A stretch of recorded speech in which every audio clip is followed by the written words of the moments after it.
Id-deputat nazzjonalista David Agius kien akkużat b'imġieba mhux etika u antisportiva fil-VIP area waqt it-tieni logħba tal-finali tat-Tazza Louisbourg.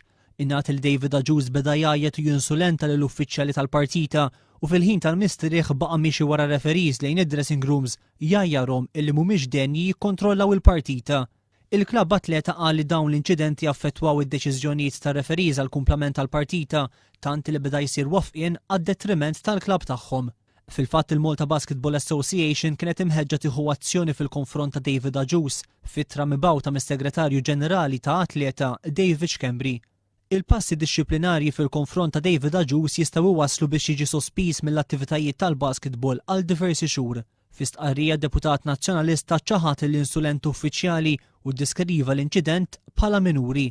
Dan ma kienx inċident iżolati li fih David Agius tilef it-temperament tiegħu waqt logħba basketball.